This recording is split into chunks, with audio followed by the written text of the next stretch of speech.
ओम सौराष्ट्रे सोमनाथं च श्रीशैले मल्लिकार्जुनम् उज्जैन्यां महाकाल ओंकारममलेश्वरं परल्यां वैद्यनाथं च डाकिन्यां भीमशङ्करं सेतुबन्धे दुरामेशं नागेशं दारुकावणे वाराणस्यां तु विश्वेशं त्र्यम्बकं गौतमी तटे हिमालये तु केदारं कुशमे सन्त शिवालये एतानि ज्योतिर्लिङ्गानि सायं प्रातः पठेन्नरः सप्तजन्म कृतं पापं स्मरणेन विनश्यति।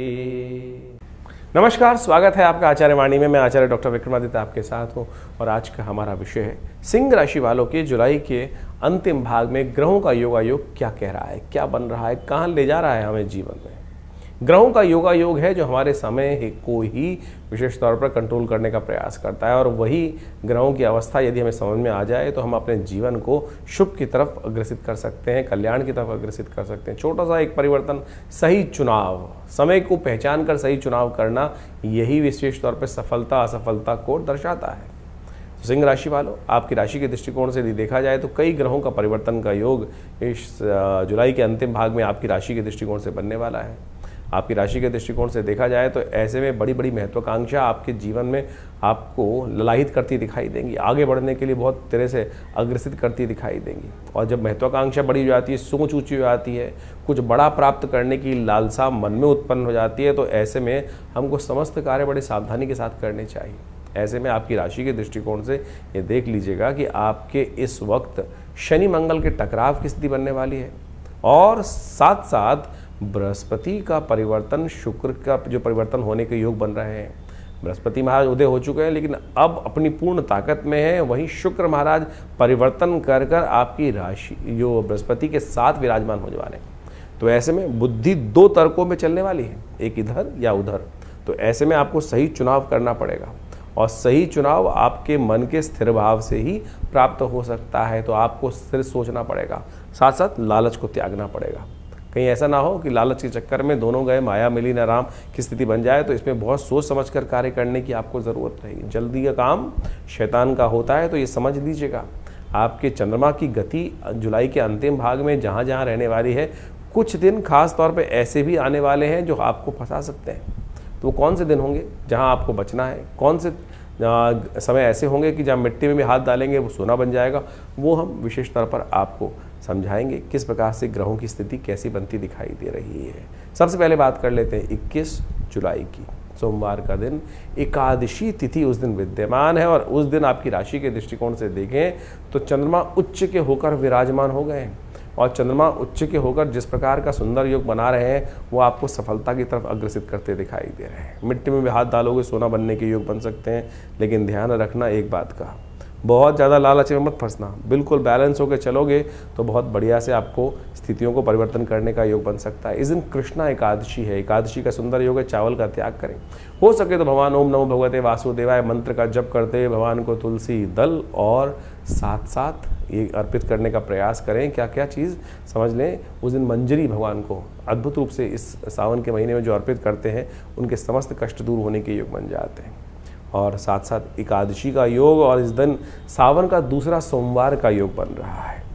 सावन अपने आप में बड़ा श्रेष्ठ समय माना जाता है भगवान को प्रसन्न करने का। इस दिन यदि भगवान का रुद्राभिषेक कर लिया जाए, भगवान पर नर्मदेश्वर शिवलिंग पर जल अर्पित कर दिया जाए तो कहा जाता है समस्त विघ्नों को दूर करने के योग बन जाते हैं।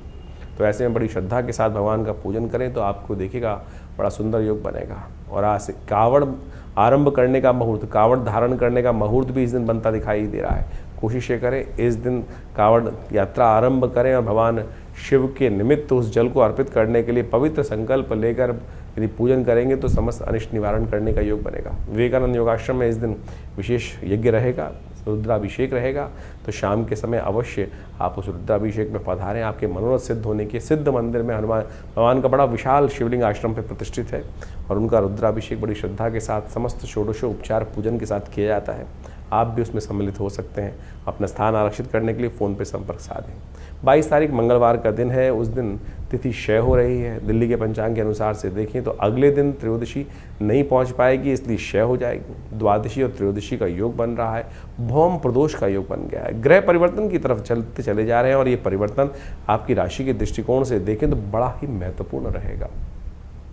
चंद्रमा चलते चलते बृहस्पति के साथ विराजमान होने जा रहे हैं और ये विराजमान होकर विशेष तौर पर आपकी राशि के दृष्टिकोण से बहुत महत्वपूर्ण योग बनाएंगे। सेवा से मेवा प्राप्त करने का योग बन सकता है और ऐसे में संत महात्माओं सेवाजन का सुंदर जो सेवा करेंगे तो बहुत अच्छे से आपके ग्रहों के परिवर्तन करने के योग बनते हैं। आपकी मेहनत से ग्रह दिखा रहे हैं कि लाभ के योग अच्छे बनते दिखाई दे रहे। हो सके तो माता पिता गुरुजन की सेवा जितनी कर सको उससे ही से आपके जीवन में कल्याण का योग बनता दिखाई देगा। अवश्य करने का प्रयास कीजिएगा और हो सके तो पिताजी की तो खास तौर पे सेवा करने का प्रयास करें। आपकी राशि में ऐसे योग बन रहे हैं कि बहुत सुंदर तरीके से लाभ के योग 2-3 दिन के लिए अच्छे से ग्रह परिवर्तन की तरफ जा रहे हैं।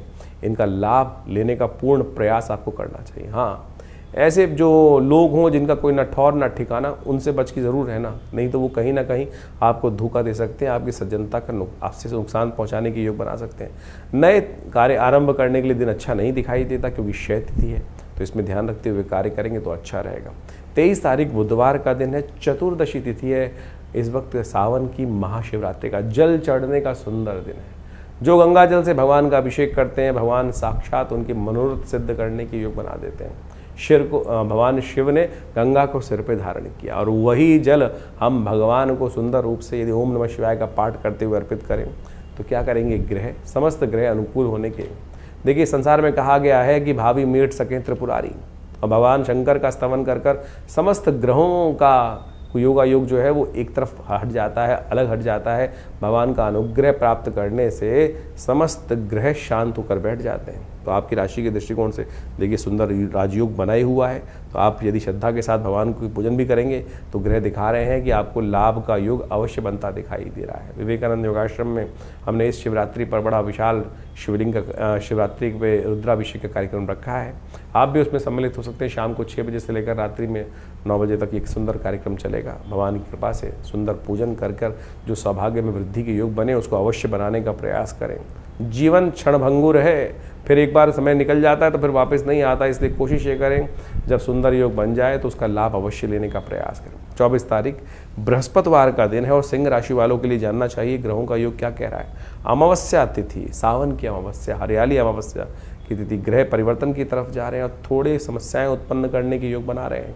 ध्यान रखिएगा, आपकी महत्वाकांक्षा, आपकी ऊंची सोच कहीं ना कहीं आपके ख्वाबों पर भारी पड़ सकती है। आपके ख्वाबों पर इस प्रकार से योग बना सकते हैं जो आपके जो सपने आपने ले रखे हैं वो बहुत खर्चीले साबित होते दिखाई देंगे। ऐसे में बुद्ध महाराज अस्त होने जा रहे हैं, वहाँ बैठे बैठे तो करीब सुबह 11 बजे बुद्ध अस्त होने के योग बनाएंगे। तो ऐसे में इस बात का ध्यान रखिएगा कि ये आपकी राशि के दृष्टिकोण से कहीं ना कहीं आपके लिए थोड़ी समस्याएं उत्पन्न करने के योग दे रहे हैं ग्रहों के दृष्टिकोण से। तो इसलिए खर्चे थोड़े कंट्रोल करने का प्रयास करें तो आपके लिए बहुत ज़रूरी है। एक श्रेष्ठ उपाय है। कई बार हमारे जीवन में मानसिक तौर पर समस्याएं चल रही होती हैं, कई बार हमारे पितरों गण की समस्याएं बहुत होती हैं। ऐसे में जिन जिन लोगों को बार बार अपने पितृ सपने में दिखाई देते हैं उनको एक उपाय करना चाहिए। किसी देवस्थल पर जाकर इस हरियाली तीज अमावस्या पर एक पीपल का पेड़ किसी देवस्थल में रोपित करने का प्रयास करना चाहिए। यदि सुबह के समय ये उपाय कर लेंगे ना और उसको पूरे कुछ दिन तक 15-20 दिन, 1 महीने 1.5 महीने तक जल कभी कभी देते रहे। हर बृहस्पतिवार उसमें जल अवश्य देने का प्रयास करें। शनिवार के दिन उस पर दिया अवश्य रखने का प्रयास करें। रविवार के दिन उस पीपल के पेड़ को हाथ मत लगाइएगा। ये ध्यान रखते हुए कार्य कर लेंगे ना तो ये आपके बहुत सारे कष्टों को दूर करने के लिए हरियाली अमावस्या अद्भुत रूप से सहायक सिद्ध होती दिखाई दे रही है। बात कर लेते हैं 25 तारीख की। 25 तारीख की ग्रहों का योगा योग क्या कह रहा है वो भी जान लीजिए। 25 तारीख शुक्रवार के योग पर पड़ रही है और उस दिन श्रावण का शुक्ल पक्ष आरंभ हो रहा है। प्रतिपदा तिथि रहेगी और ग्रह नक्षत्रों के दृष्टिकोण से देखिएगा कई ग्रहों के परिवर्तन के योग बन रहे हैं उस दिन। मंगल महाराज सबसे बड़ा परिवर्तन का योग बना रहे हैं कि वो जो इस वक्त उत्तरा फाल्गुनी नक्षत्र में प्रवेश करेंगे और उसके तृतीय चरण में जाकर अवस्थित हो जाएंगे। ये सूर्य का नक्षत्र है और आपकी राशि सूर्य प्रधान राशि है, और ऐसे में इस महत्वपूर्ण परिवर्तन से आपके साहस में एक अद्भुत प्रकार का परिवर्तन हो सकता है। लेकिन ध्यान रखिएगा, केतु के साथ बैठे हुए मंगल इस प्रकार में कई बार दुस्साहस की तरफ आपको प्रवृत्त कर सकते हैं, तो दुस्साहस करना भारी पड़ सकता है। किसी से झगड़े में ना फंसिएगा, या चाहे वो परिवार का हो चाहे बाहर का हो। तो ऐसे में इन कष्टों को निवारण करने के लिए अच्छा रहेगा कि मीठा जल, थोड़ा सा मीठा या इच्छू रस लेकर भगवान शंकर पर अर्पित करने का प्रयास करें। थोड़ा सा इच्छू रस लेके ओम नमः शिवाय का पाठ करते हुए इसको करने का प्रयास करेंगे तो आपके लिए कष्टों को निवारण करने का योग बनेगा। 26 तारीख शनिवार का दिन है। ग्रहों का क्या खेल है आपके लिए वो भी जान लीजिए। सिंह राशि वालों के लिए ग्रहों का योग कहता है कि उस दिन कई ग्रहों के परिवर्तन की स्थिति बनती दिखाई दे रही है। शुक्र महाराज परिवर्तन कर जो देवगुरु बृहस्पति जी के साथ अपना योग बनाने वाले हैं। दो अलग अलग दिशाओं में मस्तिष्क को इस दिन के बाद से थोड़ी सी बुद्धि भ्रमित होने की स्थिति बन सकती है, ध्यान रखना पड़ेगा आपको। ऐसे में शनिवार का दिन है, द्वितीया तिथि है, और ग्रह नक्षत्रों का प्रभाव आप समझ लें तो अच्छा रहेगा। सही मार्ग को पकड़ने का प्रयास करें जो आपके हितैषी है। शास्त्र में कहा गया है कि 3 तत्व हैं आपके साथ सदा हितैषी रहते हैं, माता पिता गुरु। ऐसे में चंद्र दर्शन होगा शाम को चंद्र दर्शन कीजिएगा, और उसके बाद माता पिता गुरु तीनों का आशीर्वाद लेने का प्रयास कीजिए। वो आपको सही दिशा दिखाएंगे। किसी एडवाइज़र के साथ, बड़े व्यक्ति के साथ, बुद्धिमान व्यक्ति का सानिध्य लेने का प्रयास करें, क्योंकि आपकी बुद्धि इस वक्त कुछ दिन तक ऐसा योग बनाएगी कि इधर जाएं या इधर जाएं, ऐसी द्वंद्वात्मक स्थिति उत्पन्न करने के मनोमस्तिष्क में विचार बनते दिखाई देंगे, तो ध्यान रखना पड़ेगा।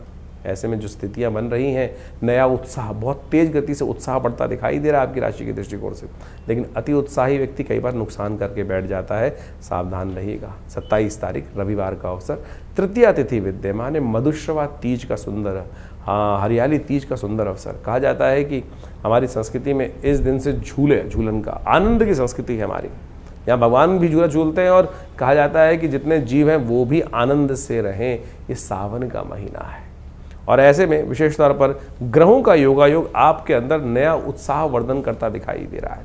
ये उत्साह आपके लिए बड़ा अच्छा है, लेकिन थोड़ा ध्यान रखिएगा, आपके ग्रह इस वक्त राशि के दृष्टिकोण से जो है अति उत्साह में कहीं किसी का अपमान ना हो जाए, यानी किसी के दिल पर कोई चोट ना लग जाए। ऐसी बातों को भी आपको ध्यान रखते हुए कार्य करना चाहिए।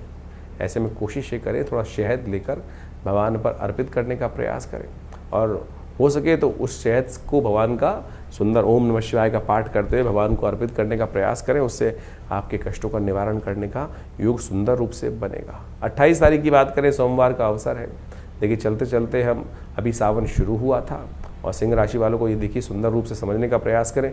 धीरे धीरे चलते चलते सावन का तीसरा सोमवार का योग बन गया है, और ऐसे में विशेष तौर पर इस दिन कई ग्रहों के परिवर्तन के योग भी बनते दिखाई दे रहे हैं। मंगल महाराज अपनी राशि से विशेष परिवर्तन का योग बना रहे हैं, और ये मंगल का विशेष परिवर्तन जो होने की तरफ जा रहा है, ये शनि के सम्मुख आके बैठ जाएगा। ध्यान रखना पड़ेगा आपको। शनि के साथ सप्तम सप्तक योग, अभी हम एक अलग से एक वीडियो बनाएंगे, वो आपको बताएंगे कि हमने विशेष तौर पर सम सप्तक योग क्या प्रभाव देने वाला है। ये सम सप्तक योग शनि का जो बनने वाला है, वो विशेष तौर पर बहुत सावधानी के साथ कार्य करने की जरूरत पड़ेगी, नहीं तो ये समसप्तक योग कहीं ना कहीं द्वंद्वात्मक स्थिति बना देगा आपकी। सफलता में कहीं बाधा उत्पन्न करने के योग दे सकते हैं। समस्त कष्टों को निवारण करने के लिए इस दिन एक खास योग है, दूर्वा। विशेष तौर पर जो इस दिन कहा जाता है कि दूर्वा चतुर्थी है।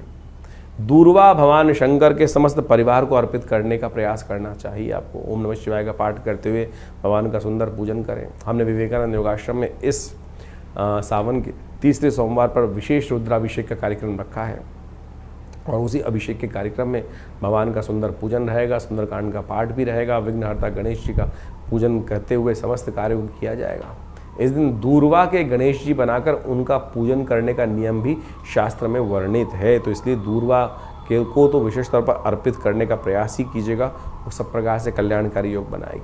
29 तारीख मंगलवार का दिन, और उस दिन पंचमी तिथि विद्यमान है।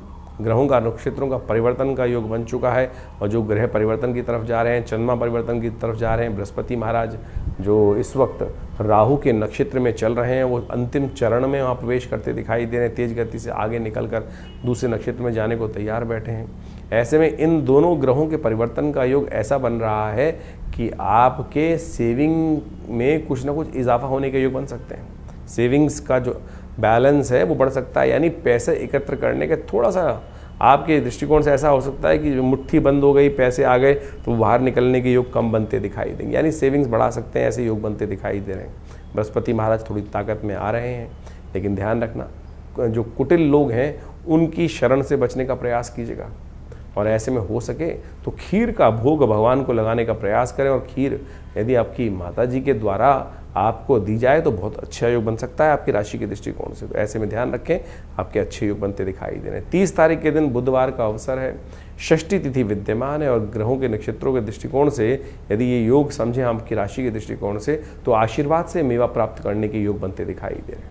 जितने आप सरल रहेंगे उतना बढ़िया आपके लिए रास्ता बनता दिखाई देगा। ऐसे में हो सके तो थोड़ा सा गुड़ चना का दान करते हुए कार्य करें, अच्छा रहेगा। बुध भी इस राशि के इस दिन विशेष तौर पर परिवर्तन का योग बना रहे हैं। शनि के नक्षत्र में बुध प्रवेश करते दिखाई दे रहे हैं, पुष्य नक्षत्र में बुध का प्रवेश होगा, और साथ साथ इस दिन कल्कि भगवान का अवतरण दिवस भी है। देखिए भारतीय संस्कृति में किस दिन भगवान का अवतरण होगा भविष्य में, इस कलयुग में भगवान का जब अवतार होने का योग बनने वाला है तो उनका अवतार इसी दिन होने वाला है। तो यानी सावन के महीने के शुक्ल पक्ष की षष्ठी के दिन भगवान कल्कि का अवतरण शास्त्र में निर्धारित किया गया है। तो इस दिन विशेष तौर पर भगवान विष्णु का सुंदर पूजन करें, और भगवान विष्णु का सुंदर पूजन करके उन शालिग्राम स्वरूप में उनका पूजन कर कर उन समस्त कष्टों को निवारण करने का हमको प्रयास करना चाहिए। भगवान कल्कि का पूजन समस्त रूप से कष्टों को निवारण करने का सुंदर रास्ता बनाएगा। 31 तारीख गुरुवार का दिन सप्तमी तिथि विद्यमान है। ग्रह नक्षत्रों के दृष्टिकोण से जो परिवर्तन का योग बन रहा है वो समस्त पापों को नाश करने वाला योग है। इस दिन बृहस्पतिवार का दिन सप्तमी तिथि ग्रहों के दृष्टिकोण से सुबह आपकी राशि में जितने प्रयास दिखाई दे रहे हैं, जितने आप पॉजिटिव काम करते दिखाई देंगे, शाम तक उसमें महत्वपूर्ण पुरुषार्थ से लाभ प्राप्ति के योग बन सकते हैं। सुबह आपके लिए आशीर्वाद का समय है, और शाम को पराक्रम, दोपहर के बाद आपके लिए पराक्रम बढ़ाने का दिन दिखाई देता है, तो पराक्रम बढ़ाइए। और एक बात ध्यान रखिएगा, इस दिन पाप नाशनी सप्तमी कही जाती है। इस दिन सूर्य भगवान को अवश्य जल दीजिएगा। सुबह सुबह भगवान सूर्य का दर्शन कर कर उनको जल जो अर्पित कर देते हैं, उनके समस्त जो दुष्कर्म है वो क्षय हो जाते हैं और पुण्य प्राप्त करने के योग बन जाते हैं। देखिए सावन का महीना चल रहा है, इस समय आपने अभी अपने भविष्य को समझा। भविष्य में ग्रह तो खेल करते रहेंगे, अपने अपने अजीब अजीब खेल चलते रहेंगे, लेकिन एक बात ध्यान रखें, हम अपनी मनोकामनाओं को पूर्ण करने के लिए जिस भी रास्ते को अपनाएंगे वो कहीं ना कहीं मनोकामना पूर्ण होती है, लेकिन हमारी परीक्षा भी साथ साथ जीवन में चलती रहती है, और शास्त्र उसके प्रमाण है। शास्त्र के दृष्टिकोण से इस रहस्य को हमें समझना चाहिए। मार्कंडेय ऋषि के बारे में आपने सुना होगा, शास्त्र में अष्ट चिरंजीवी कहे गए, अश्वत्थामा, बलिर्व्यासु, हनुमानश्च विभीषण, कृपा परशुरामस्य, मार्कंडेय च अष्टमा। ये अष्ट चिरंजीवी हैं जिनके जीवन में अद्भुत चमत्कार का योग बना। और इस सावन के महीने में इस रहस्य को हमें समझने की आवश्यकता है। हम कई बार अपने वीडियोस के माध्यम से आपके समक्ष भाव उपस्थित करते हैं कि हमको शरणागति भगवान की प्राप्त करने का उपाय करना चाहिए, और पौराणिक मत से ज्योतिष को जो समझ लेते हैं उनके बहुत सारे कष्ट निवृत्ति के योग बन जाते हैं। ये सावन का महीना बेहद खास है, और ऐसे में संसार में शास्त्रों में लिखा है कि हमारे समस्त जो जीवन जो है ग्रहों के अधीन है, ग्रहों के उठापटक परिवर्तन के अनुसार से हमारे जीवन में अच्छा बुरा समय हमको प्राप्त होता है, लेकिन उसके ऊपर भी एक 10वां ग्रह है भनु भगवान का अनुग्रह करना। जो भगवान का अनुग्रह कर लेते हैं उनके समस्त 9 के 9 ग्रह शांत हो जाते हैं। एक बार एक ऋषि थे, एक ब्राह्मण थे, उन्होंने भगवान के समक्ष पूजा करी, प्रार्थना करी, काशी में रहते थे, भगवान की नित्य प्रति पूजा करते थे। घर में कोई संतान नहीं थी, तो भगवान को प्रसन्न किया। भगवान शिव जो है, जैसा महीना चल रहा है तो कहा जाता है कि सावन के महीने में भगवान पे एक लोटा भी अर्पित कर दोगे तो भगवान तथास्तु का वरदान ही देते हैं। भगवान प्रसन्न हुए, कहा जाता है बहुत वर्षों की साधना से, और भगवान ने उन ब्राह्मण को, विप्र को कहा कि बोलो क्या चाहते हो। उन्होंने भगवान के सामने प्रार्थना रखी कि हमारे घर में संतान नहीं, संतान आप आशीर्वाद दें तो संतान। भगवान ने बड़ा विचित्र प्रश्न किया, बोले संतान चाहिए, पुत्र चाहिए, कुपुत्र चाहिए। कुपुत्र चाहिएगा तो लंबा जीने वाला मिलेगा, सुपुत्र चाहिए तो केवल 5 वर्ष की आयु वाला मिलेगा। कहा जाता है कि संतान की आकांक्षा में उस साधु ने, संत ने, ब्राह्मण ने कहा कि भगवान सुपुत्र ही दो, कुपुत्र होगा तो जीवन भर कष्ट देगा, कम से कम 5 साल तो सुख प्राप्त करने का योग बनेगा, संतान की सेवा करने का अवसर मिलेगा। भगवान ने तथास्तु कहा। देवयोग से संतान प्राप्ति हुई, मार्कंडेय ऋषि उस घर में उत्पन्न हुए। और जैसे जैसे जीवन समय आगे चलता रहा, उस साधु को, उस ब्राह्मण को ये तो पता ही था कि बच्चे की आयु केवल 5 साल है। 4 साल बड़े सुंदर निकल गए, 1 वर्ष रह गया। मन में ऐसे भाव थे कि अब बचा कहाँ है समय, सुख का बस अंतिम समय है। बालक का जीवन केवल 1 वर्ष शेष रह गया है। तो कहा जाता है कि उन्होंने कई जगह जन्मपत्री दिखाई, तो उन्होंने कहा कि किसी संत का आशीर्वाद मिल जाए तो इसके समस्त जो है कष्ट निवृत्त हो सकते हैं। संत का आशीर्वाद इतना चमत्कारी होता है, इसलिए हम कई बार आपको कहते हैं कि जहाँ भी संत हैं उनको दर्शन करके लाभ लेने का प्रयास करें। तो मार्कंडेय ऋषि के जीवन में एक घटना घटी कि उनके पिता को कहा किसी ज्योतिषी ने कि भाई संत का आशीर्वाद चाहिए, संतों का आशीर्वाद। बोले संत कहाँ ढूंढने मिलेंगे, संत कहाँ ढूंढूं? बोले तुम तो ये छोड़ो, कौन है कि संत नहीं, सबका ही आशीर्वाद लेने का प्रयास करो, हो सकता है भाग्य से कोई ना कोई मिल जाए। बोले क्या करूं? बोले एक काम करो, कुटिया बनाओ, गंगा के तट पर संत महात्मा दर्शन करने आते हैं, स्नान करने आते हैं, जो भी दिखाई दें अब सब उनके ही चरणों में नमन करो, सब आशीर्वाद देंगे। यही किया उन्होंने। 1 वर्ष था, धीरे धीरे समय भागता चला गया। देवयोग से 3 दिन शेष रह गए थे उस 1 वर्ष पूरा होने में।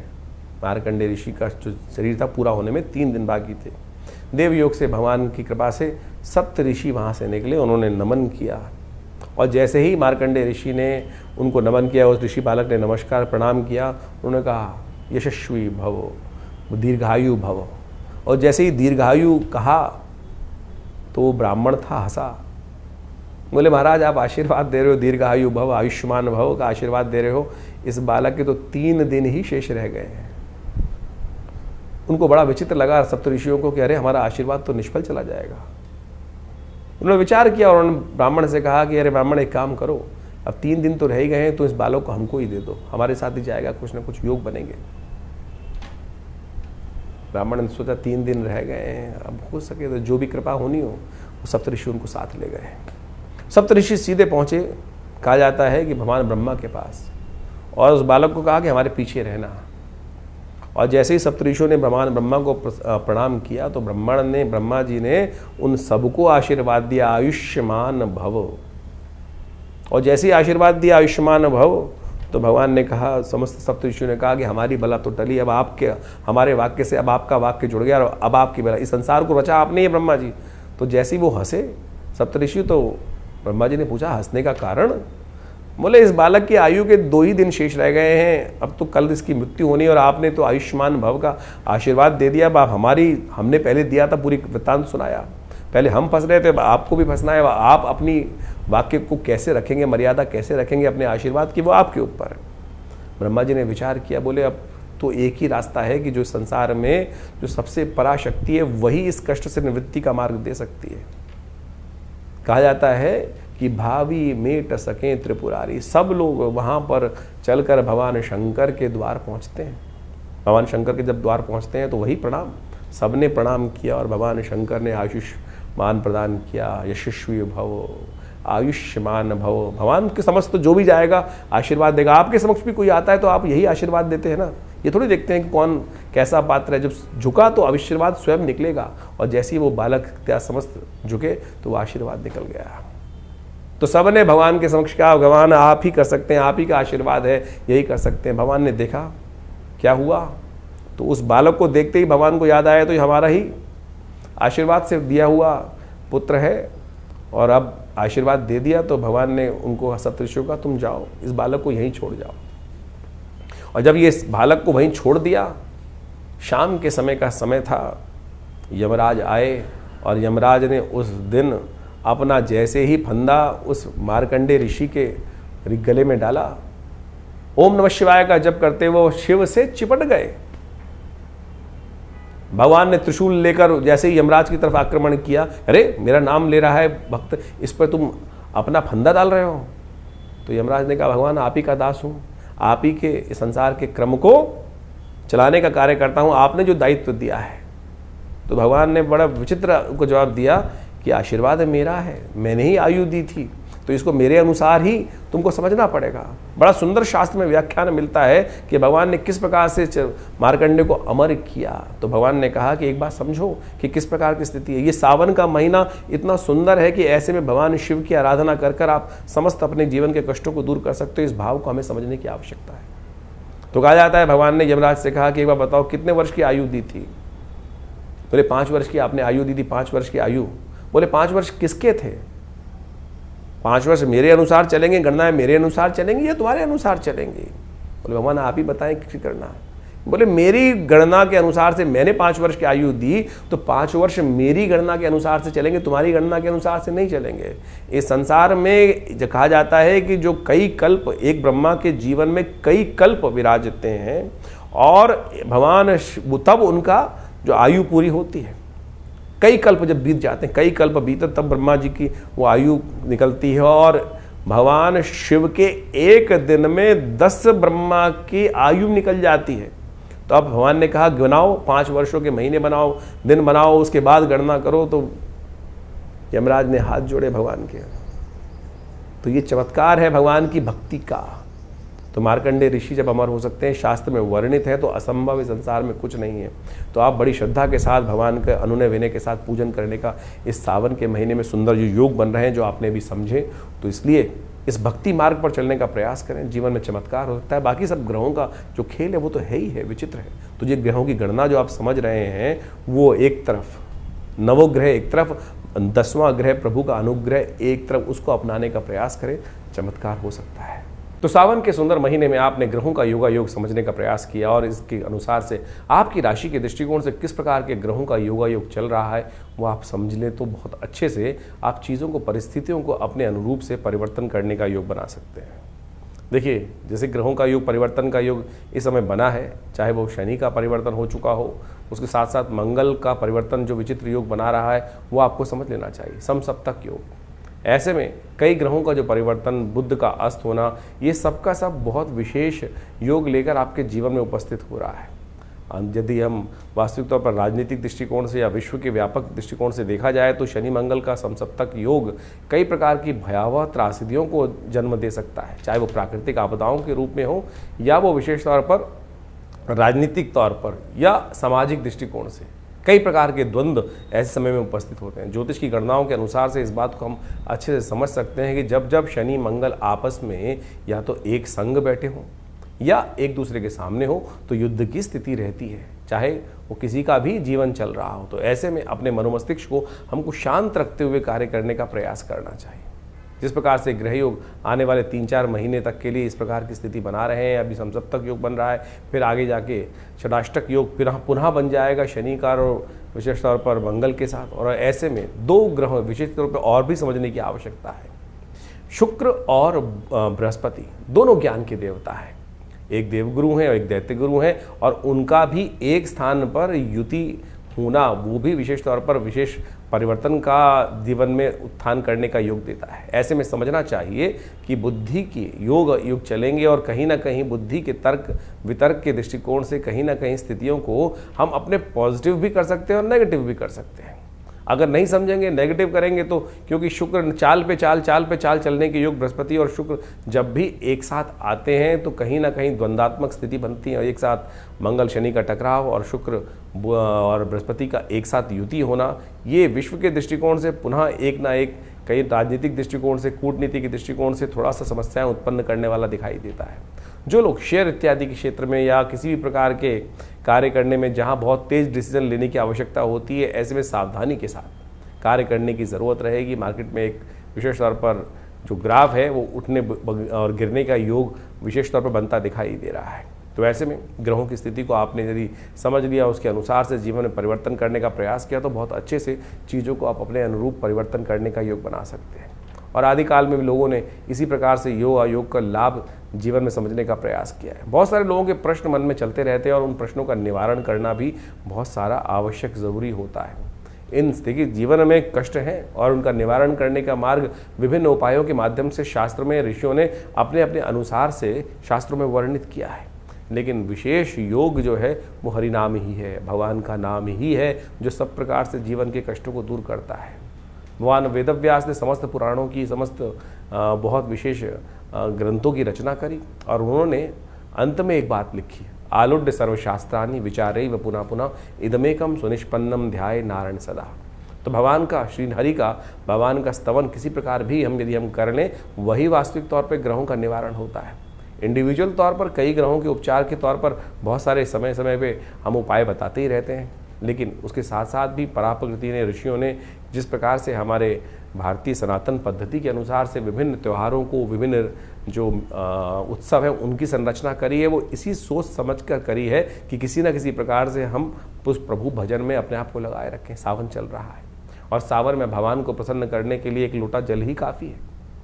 अनेक अनेक अनुष्ठान, बड़े बड़े अनुष्ठान, बड़े बड़े चमत्कारिक प्रभाव उपस्थित करते हैं, उनको भी करना बड़ा श्रेष्ठ शास्त्र माना गया है। लेकिन वहाँ सबसे बढ़िया जो सरलतम उपाय है, भगवान शिव पर एक लोटा जल ही अर्पित कर दे। यदि नित्यप्रति इस उपाय को कर लेना, आपको कोई बहुत बड़े किसी और उपाय की आवश्यकता नहीं पड़ेगी। तो शास्त्र में इन सब जो रीति रिवाज के माध्यम से इन समस्त सरल पद्धतियों को हमारे ऋषि मुनियों ने वहाँ पर इंगित किया है, तो इसको हमें समझना चाहिए। सरल भाव, हम जीवन में अपने मन से सरल नहीं हो पाते हैं, और जब तक सरल नहीं होंगे तब तक वो जीवन में कष्ट निवारण का मार्ग खुलेगा नहीं। तो ज्योतिष में कोशिश ये करें अपने जीवन में समस्त ग्रहों का उपचार करने के लिए विभिन्न विभिन्न मंत्र, अनेक अनेक चमत्कारिक मंत्र उपस्थित किए जाते हैं, और हमने उन समस्त मंत्रों का अनुसंधान करके देखा। विभिन्न विभिन्न प्रकार के जीवन में हर बहुत सारे लोग कष्ट में आते हैं। ऐसे में यदि स्वास्थ्य के दृष्टिकोण से कोई समस्या चल रही हो तो इस विशेष तौर पर सावन के महीने में महामृत्युंजय मंत्र का जप करना सबसे श्रेष्ठकर माना गया है। तो ऐसे में कैसी भी बड़ी विपदा हो, उससे निवृत्ति का मार्ग प्राप्त करने के लिए, उस कष्ट को अपने जीवन से दूर करने के लिए महामृत्युंजय मंत्र का यथाउचित भाव से श्रद्धा के साथ अवश्य जप करें, और उसी मंत्र का जप करते हुए भगवान का अभिषेक भी करने का प्रयास करें। चाहे वो दूध से कर सकें, चाहे वो जल से कर सकें, जैसी आपकी सामर्थ्य, जैसी आपकी इच्छा हो। भगवान भाव के भूखे हैं, और भगवान के भाव जो दिए भाव का ही सामग्री बनाकर भगवान के श्री चरणों में अर्पित कर दें, तो देखिए समस्त कष्ट निवारण करने की देर नहीं लगी। शास्त्र कहता है, एक घड़ी आधी घड़ी आधी से पुनियाद, तुलसी संगत साध की हरे कोट अपराध। तो इसलिए वो एक क्षण कब आ जाए। समस्या ये ना कि 108 बार 1.25 लाख मंत्र जप करने का शास्त्र में वर्णन मिलता है, वो इसीलिए मिलता है कि लगातार रिदम के साथ चलते हुए यदि एक क्षण के लिए भी, एक मंत्र के लिए भी हमारा मन एकाग्र हो पाया, तो वो जो ट्रैवल पूरा लंबा मार्ग है वो बहुत आसानी से पूरा हो जाएगा। तो इसलिए सरलता से इसी भाव को हम अपने जीवन में रखने का प्रयास करें, तो ये विभिन्न ग्रहों का जो उपचार इत्यादि है वो सब हमारे जीवन प्राप्त हो जाएगा। बहुत सारे लोगों के अलग अलग प्रश्न होते हैं, जैसे हमने कहा, उन सब के निवारण के लिए हमने ये प्लेटफॉर्म आपके समक्ष रखा ही हुआ है। आप अपने प्रश्नों को व्हाट्सएप के माध्यम से हमारे यहाँ भेज सकते हैं। इसके अलावा हर रविवार को विभिन्न जो बड़े कार्यक्रमों में हम सब आपके साथ समय रहते हैं, तो उसमें आप आ भी सकते हैं। हर रविवार को विशेष तौर पर बड़ा कार्यक्रम रहता है, यज्ञ में आप सब सम्मिलित हो सकते हो। इस श्रावण के महीने में तो विशेष व्यवस्था हमने रखी हुई है कि हर रोज़ नित्यपति भगवान का रुद्राभिषेक, भगवान शंकर का रुद्राभिषेक चलता है आश्रम पे, और सोमवार के सोमवार जितने सोमवार पड़ रहे हैं उसमें विशेष बड़े तौर पर, सामूहिक तौर पर भगवान के रुद्राभिषेक करने की व्यवस्था की गई है। आप भगवान के सानिध्य में एक बार रुद्राभिषेक का सुंदर आनंद शास्त्र विधि के अनुसार से कर देखिएगा, समस्त कष्टों को निवारण करने का सुंदर मार्ग अवश्य प्राप्त होगा। इसकी सुंदर व्यवस्था आश्रम की तरफ से है, तो आप स्वयं आकर किसी भी जो व्यवस्था को जानते हुए फ़ोन नंबर से संपर्क साध कर आप उस कार्यक्रम में जुड़ सकते हैं। और हमने ऐसा विश्वास रखा है कि भगवान की, और अनेक प्रकार से देखे भी हैं, कैसे भी कष्ट हों भगवान की कृपा से वो दूर हो जाते हैं और उससे आपको लाभ ही प्राप्त होगा। धन्यवाद।